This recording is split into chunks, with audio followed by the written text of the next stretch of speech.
Hi, it's Jeffy G with another Nifty app. If you're going to do music production on your iPad, you got to get MixBox. It's super cool and it's great value. It's currently free for the CS version. But let me explain my position on this. MixBox is a multi-effects rack unit. And just as the ad says here, all the effects you could need in one rack. It's what GarageBand should have had, but doesn't have.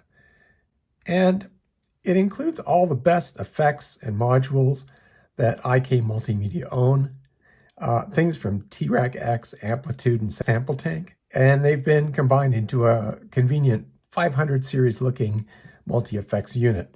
MixBox is now a free app for iPad. What you download is something called MixBox CS, Custom Shop. And it comes with 8 starter effects. So it doesn't give you access to the entire library. When I bought it, I paid $29 and it came with all 72 effects and more than 600 presets. What it looks like, but I'm going to give you a demo. And you can see in this picture that you can have up to 8 rack effects, and within each 8 there are 6 slots. It includes amps, 4 channel strips, 3 delays, 5 distortions, 8 different dynamic editors, including compression, de-esser, limiter, 4 EQs, including this vintage EQ, a handful of filters that do different things, including a wah pedal, modulation, time-based effects like chorus, phaser, rotary speaker, sounds like a Leslie, a handful of reverb units, 3 saturation knobs. It's very extensive. I'm just going to open GarageBand, and I have a project that I started. In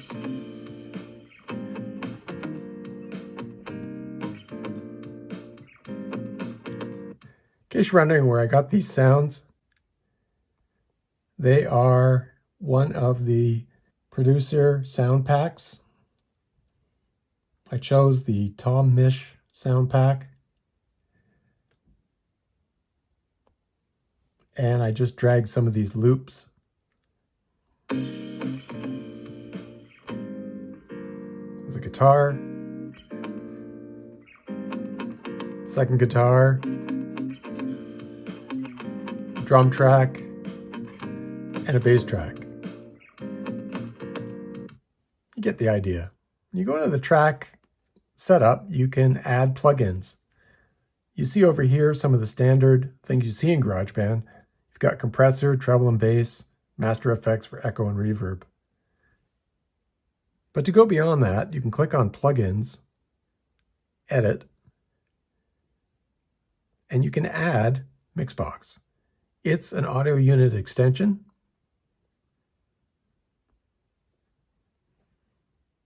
Once I've added it into my drum track here, I'm just going to put the drums on solo.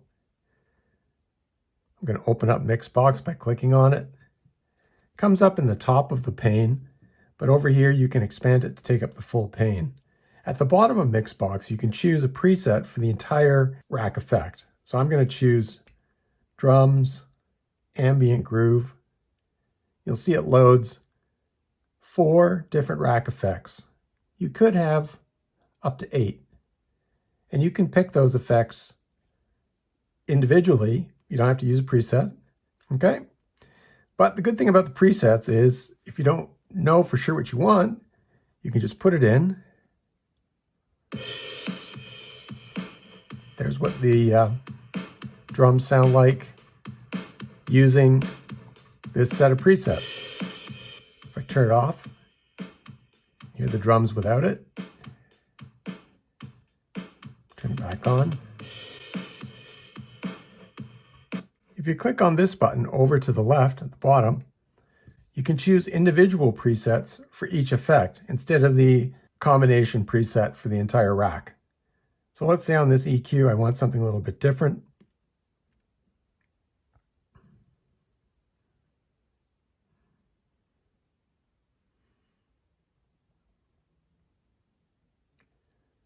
A little bit brighter. You can turn off individual effects.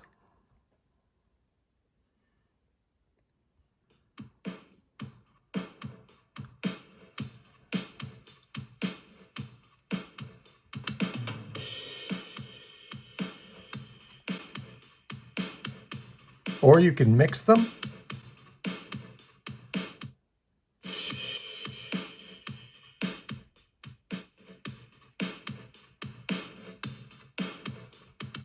You can see there's side chaining capability if you want to do side chaining or ducking. Remember, we're in GarageBand. Okay, now let's try the guitar. Just going to solo the guitar. Remind you what it sounds like. Edit the plugins.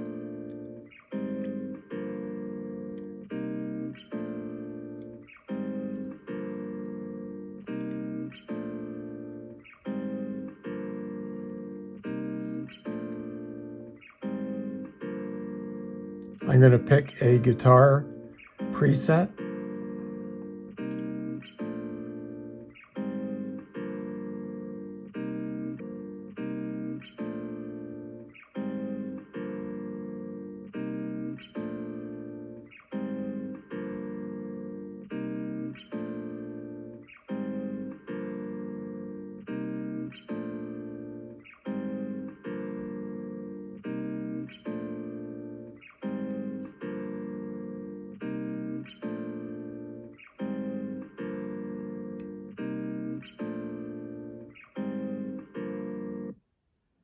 I'm going to go back to GarageBand so you can hear the drums and the guitar.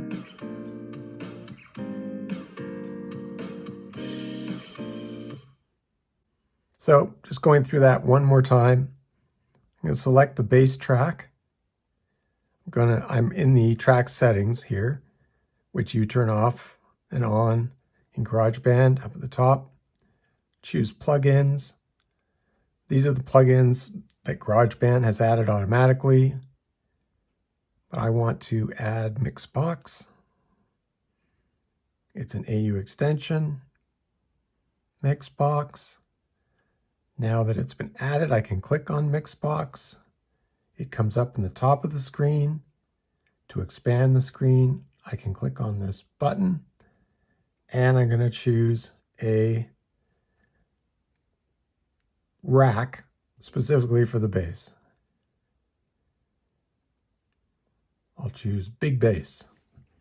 Looks like it has an EQ, saturation, and compressor. Just so we can hear the difference, I'm just going to solo the bass, turn off the others, go into MixBox, expand the view.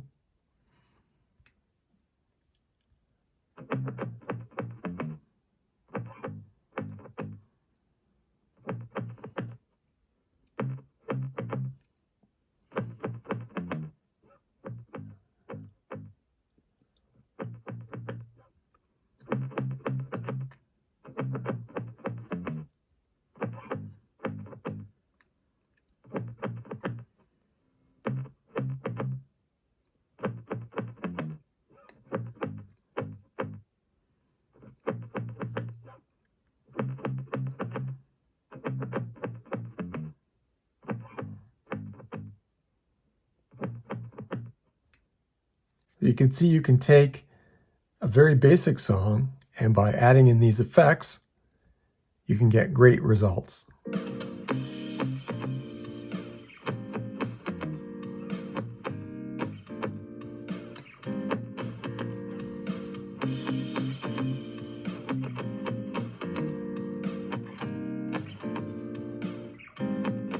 I'll just give you a quick look of what the standalone version of MixBox looks like. Similar, but it's a little bit different. To use this, you would need an audio interface or a method to plug in an instrument like a guitar or a synth or a microphone that you're using for vocals.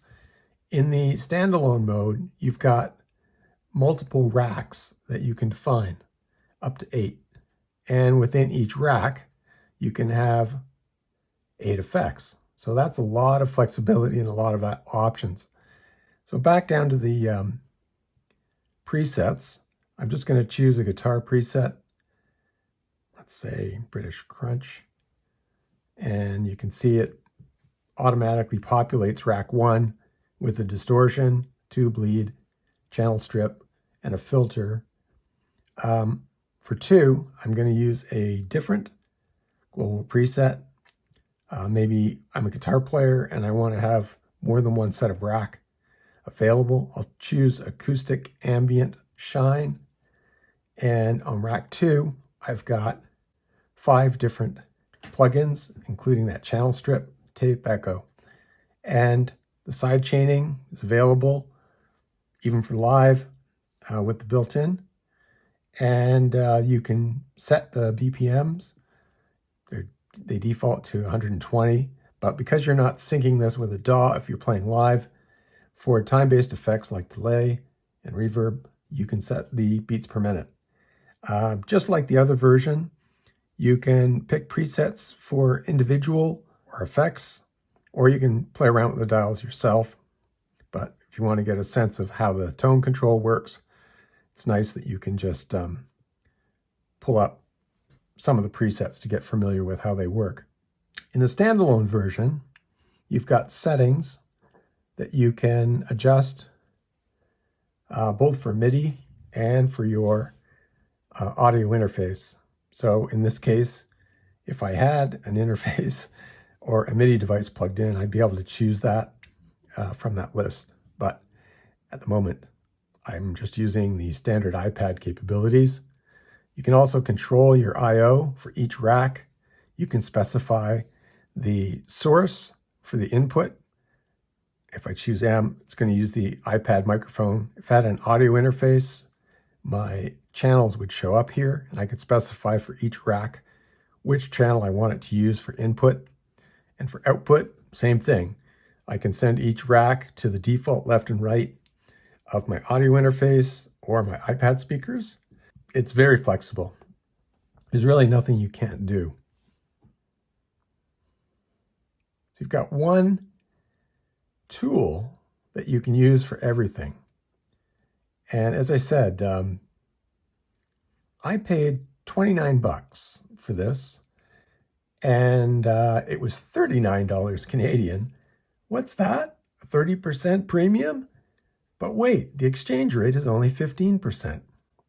But to give you some idea, to acquire all of these effects for Mac or a Windows machine, you'd be paying $300.